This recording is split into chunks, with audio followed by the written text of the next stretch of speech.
Tak. Ni macam ni kan? Macam ni. Ni. Sedap ayah nak buat apa ni? Tetap ni ayah nak balik di Penang nak buat goreng dengan Muhammad lah. Oh, tu dia. Goreng sekali mamak punya. Buat kuah cerai sikit. Kuah cerai Ayah tak pernah main berkemenang atau makan kali tengok ikan harga itu murah. Tuna baru RM15, RM14, RM12. Ikan belutan, tengok sana. Kilo duduk dah RM15.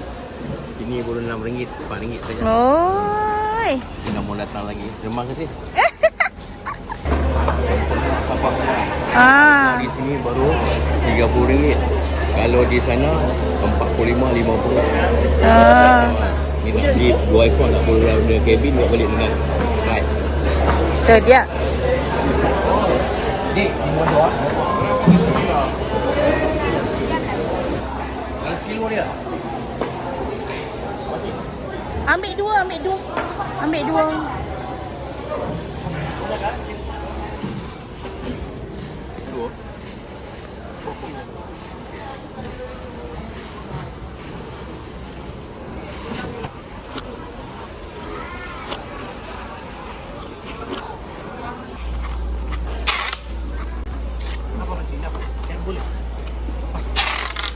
Boleh. Cuma tek yang tidak boleh. Di packing dulu.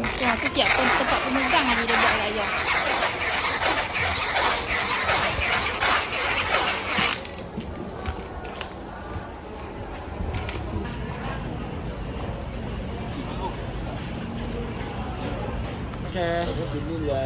Lepas gambar bayar.